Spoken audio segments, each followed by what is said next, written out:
Yun mga kagimat, no? Paano malalaman kung bumaba na yung pondo nyo? Yung karga ng pondo nyo, bumaba na.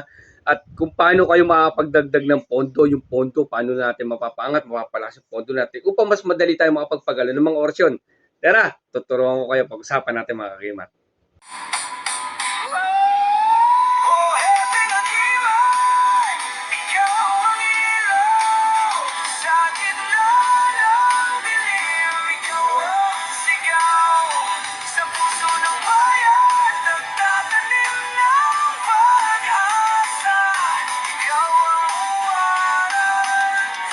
Walang katulad. Yun, mapagpalang araw sa inyong lahat. God bless at more blessings sa inyo. No? About sa pagpopondo ng pagdagdag ng pondo at paano paano kung nababawasan na o nawawala na yung pondo natin, paano ba natin malalaman yan? Ito yung kanya katanungan, no? Ting!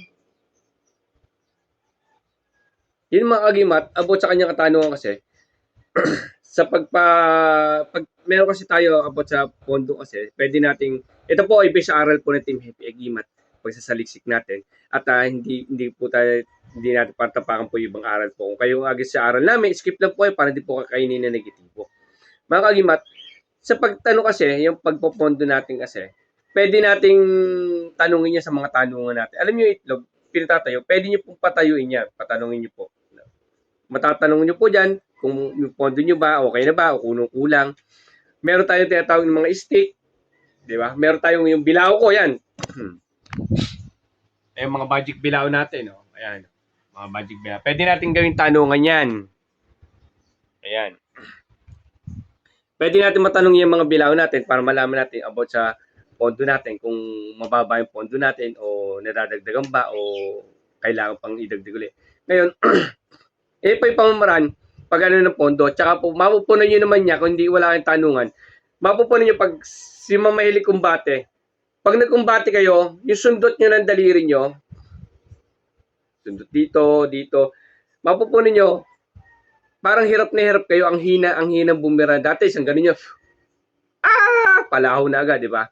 Ngayon, sa dating ng panahon na tumatagal na hindi naman nakapag-pondo na at medyo busy kayo sa trabaho siguro o gawain, mapupunan nyo pag sumundot kayo, wala ng palaho. Hindi na mapapalaho yung pasyente kasi wala na po yung pondo nyo mahina, hindi makapag-push yung orasyon nyo na karga nyo, hindi makapag-booster, yan tatawag natin. Mapupunan nyo po yon pag naggamot kayo. Ngayon, pagka yung nagbaklasan kayo, pagka patong nyo dito, pag dinasalin nyo, ba't ganun? Hindi mabaklas-baklas. Samantala natin, isang ihip ko lang, baklas na yan. Hindi po kayo makapagpagaling ng mas mabilis. Kailangan nyo pang ulitin siya at ulitin na ulitin. Yun po yung nangyayari po na idea para malaman nyo kung humihina yung pondo nyo. Ngayon, bibigyan ko ng mga idea kung paano kayo magpupondo. Okay, no? Basta yun po, tanungan natin, tapos yung pag sumundot kayo, sundot dito, no? Sundot dito, no? At marami kasing pamaran.